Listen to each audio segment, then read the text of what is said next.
नमस्कार दोस्तों इस वीडियो के माध्यम से मैं आप लोगों को गुलाम वंश से संबंधित जो भी महत्वपूर्ण क्वेश्चंस बनते हैं मैं इस वीडियो के माध्यम से आप लोगों को कराने जा रहा हूं। तो देरी ना करते हुए चलते हैं, शुरू करते हैं। दोस्तों पहले नंबर में हम देखते हैं कि शासक और उनका शासनकाल। तो गुलाम वंश में सबसे पहले कौन था? कुतुबुद्दीन ऐबक। हम लोग जानते हैं जो ये क्या था, कुतुबुद्दीन ऐबक मोहम्मद गौरी का गुलाम था। मोहम्मद गौरी ने पृथ्वीराज चौहान को हराकर दिल्ली की राजगद्दी प्राप्त कर ली, लेकिन उसने शासन नहीं किया। उसने अपने शासन सत्ता किसको सौंप दी थी? अपने गुलामों को। जो कुतुबुद्दीन ऐबक था ये किसका?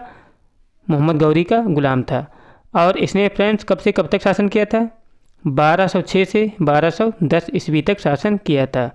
और उसके बाद में बहुत ही कम समय के लिए आराम शाह शासक बनता है। ये केवल 1210 ईस्वी में कुछ ही महीनों के लिए शासक बनता है आराम शाह कुतुबुद्दीन ऐबक के बाद में। और अगला शासक बनता है इल्तुतमिश। ये बहुत ही महत्वपूर्ण शासक है, इससे बहुत ही महत्वपूर्ण क्वेश्चन भी बनते हैं। इसने शासन किया था 1210 से 1236 तक। और इसके बाद में कौन शासक बनता है? इसके बाद में शासक बनता है रुकनुद्दीन फिरोज शाह। रुकनुद्दीन फिरोज शाह ये भी बहुत ही कम समय के लिए शासक बनता है। इसके रुकनुद्दीन फिरोज शाह के बाद कौन बनती है? रजिया सुल्तान। ये कब से कब तक? 1236 से 1240 तक। और इसके बाद में कौन बनता है? मुइजुद्दीन बहराम शाह। मुइजुद्दीन बहराम शाह ये भी 1240 से 1242 तक शासन करता है। इसके बाद में बनता है अलाउद्दीन मसूद शाह। ये भी 1242 से 1246 तक शासन करता है।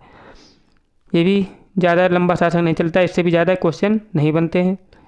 इसके बाद में है नसीरुद्दीन महमूद। कौन है? नसीरुद्दीन महमूद। इसका शासनकाल रहता है 1246 से 1266 तक।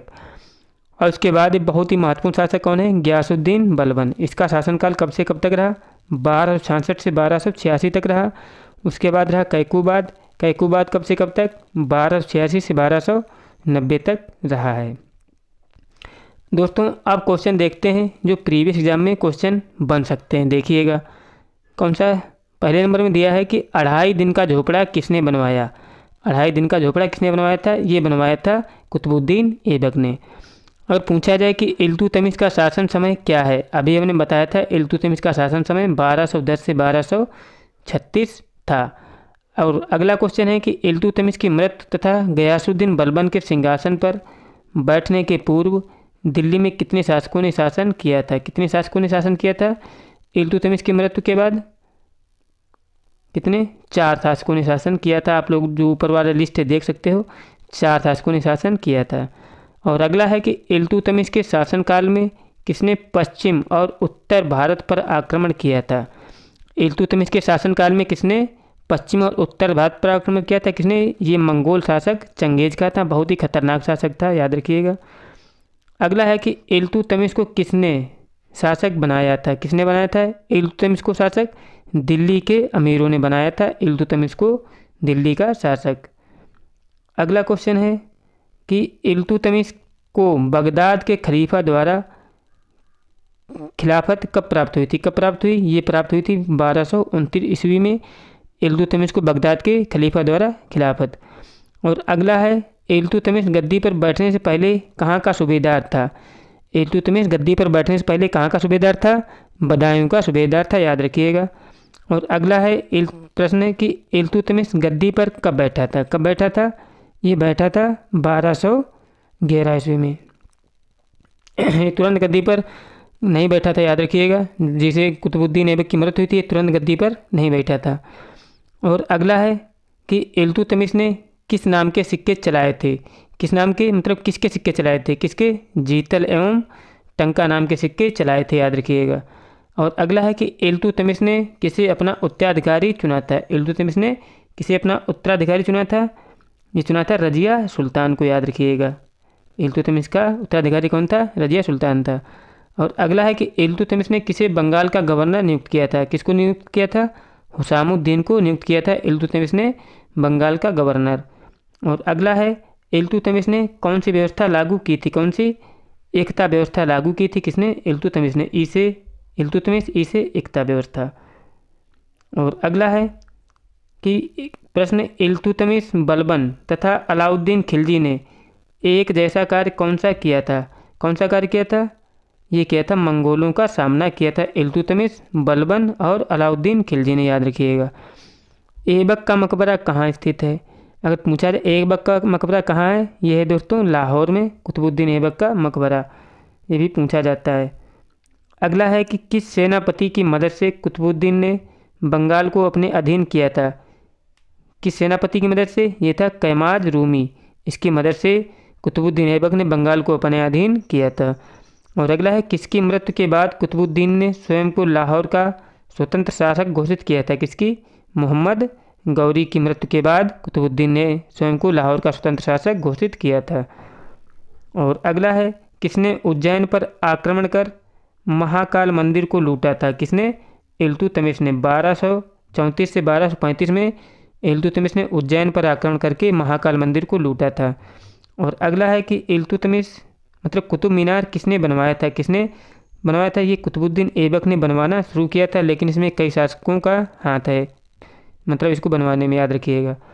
अगर पूछा जाए कि कुतुब मीनार की ऊंचाई कितनी है? कितनी है? 234 फीट है कुतुब मीनार की ऊंचाई। और अगला क्वेश्चन है कि कुतुबुद्दीन ऐबक का शासन समय क्या था? कुतुबुद्दीन ऐबक का शासन समय क्या था? 1210 से 1200 मतलब 1206 से 1210 था कुतुबुद्दीन ऐबक का शासन समय। और अगला है कुतुबुद्दीन ऐबक की मृत्यु कब हुई थी? कब हुई थी? 1210 में हुई थी। और ये भी पूछा जाता है कि कुतुबुद्दीन ऐबक की मृत्यु कैसे हुई थी? कैसे हुई थी? चौगान खेलते समय घोड़े से गिरकर हुई थी कुतुबुद्दीन ऐबक की मृत्यु, याद रखिएगा। अगला क्वेश्चन है कि कुतुबुद्दीन ऐबक की मौत के बाद उसे दिल्ली का शासक बनाया गया, मतलब किसे बनाया गया था? अब बताया था हमने, आराम शाह को बनाया गया था। ये कुछ ही महीनों के लिए शासक बना था, ये एक अयोग्य शासक था। अगला क्वेश्चन है कि कुतुबुद्दीन ऐबक की राजधानी क्या थी? कुतुबुद्दीन ऐबक की राजधानी क्या थी? लाहौर थी, याद रखिएगा, कुतुबुद्दीन ऐबक की राजधानी। अगला क्वेश्चन है कि कुतुबुद्दीन ऐबक को उसकी उदारता की वजह से क्या कहा जाता था? क्या कहा जाता था? लाख बख्श कहा जाता था। कुतुबुद्दीन ऐबक को लाख बख्श कहा जाता था उसकी उदारता के कारण। अगला क्वेश्चन है कुतुबुद्दीन ने बंगाल का सूबेदार किसे नियुक्त किया था? किसे? अली मर्दन खां को कुतुबुद्दीन ने बंगाल का सूबेदार नियुक्त किया था। और अगला क्वेश्चन है कि कौन से सुल्तान के कोई सिक्के नहीं प्राप्त हुए? ऐसा कौन सा सुल्तान है जिसके कोई सिक्के प्राप्त नहीं हुए? कौन सा शासक था? कुतुबुद्दीन ऐबक था, इसके नाम के कोई सिक्के प्राप्त नहीं हुए, इसका मतलब इसने कोई सिक्के नहीं चलवाए थे। और अगला क्वेश्चन है कि गुलाम वंश को किन नामों से जाना जाता है? किन नामों से जाना जाता है? पहले तो इलबरी, ममलूक और दास वंश के नाम से जाना जाता है। किसको? गुलाम वंश के। गुलाम वंश के कितने नाम हैं? 4 वंश। पहला तो गुलाम वंश, फिर इलबरी, फिर ममलूक तथा दास वंश, इसके अन्य नाम हैं। और अगला क्वेश्चन है कि सिजदा और पैबोस प्रथा का प्रचलन किसने किया था? किसने किया था? बलबन ने किया था सिजदा और पैबोस प्रथा का प्रचलन। और अगला है कि गुलाम वंश का अंतिम शासक कौन था? गुलाम वंश का अंतिम शासक कौन था? कैकूबाद था, याद रखिएगा। अगला क्वेश्चन है कि गुलाम वंश या ममलूक वंश का संस्थापक कौन था? गुलाम वंश या ममलूक वंश का संस्थापक कौन था? ये था कुतुबुद्दीन ऐबक, गुलाम वंश या ममलूक वंश का संस्थापक। अगला क्वेश्चन है कि चहलगानी का संहार किसने किया था? किसने किया था? बलबन ने किया था चहलगानी का संहार। अगला क्वेश्चन है कि चांदी का टंका और तांबे का जीतल का प्रचलन किसने शुरू किया था? किसने शुरू किया था? ये इल्तुतमिश ने शुरू किया था। और अगला क्वेश्चन है कि चालीसा या चहलगानी का अस्तित्व किसके शासनकाल में आया था? किसके शासनकाल में आया था? इल्तुतमिश। दोस्तों, इल्तुतमिश ने चालीसा और चहलगानी की शुरुआत की थी, याद रखिएगा। अगला क्वेश्चन है कि तुर्कान ए चहलगानी क्या था? तुर्कान ए चहलगानी क्या था? ये था एक 40 तुर्क सरदारों का एक दल जिसे इल्तुतमिश ने बनाया था, जिसे क्या कहा जाता है? तुर्कान ए चहलगानी। और अगला क्वेश्चन है कि दिल्ली का पहला तुर्क शासक किसे माना जाता है? किसे माना जाता है? कुतुबुद्दीन ऐबक को माना जाता है दिल्ली का पहला तुर्क शासक। और अगला क्वेश्चन है कि दिल्ली की गद्दी पर बैठने से पहले इल्तुतमिश कहाँ का सूबेदार था? ये बदायूं का सूबेदार था, और वह क्या था? एक इलबरी तुर्क था, याद रखिएगा। अगला क्वेश्चन है कि दिल्ली के सुल्तानों में किसे लाख बख्श जाना जाता है? लाख बख्श के रूप में जानते हैं किसको? कुतुबुद्दीन ऐबक को लाख बख्श के रूप में भी जानते हैं। और अगला क्वेश्चन है कि दिल्ली में कुव्वत-उल-इस्लाम मस्जिद कहाँ है? दिल्ली में कुव्वत-उल-इस्लाम मस्जिद कहाँ है? ये अजमेर में है, याद रखिएगा। अगला क्वेश्चन है कि दिल्ली सल्तनत का प्रथम वैधानिक सुल्तान कौन था? दिल्ली सल्तनत का प्रथम वैधानिक सुल्तान अगर कहा जाए तो इल्तुतमिश था। बाद बाकी कोई जो कुतुबुद्दीन ऐबक ये जो लोग थे, ये क्या था, ये वैधानिक मतलब सुल्तान की पदवी इसने धारण नहीं की थी।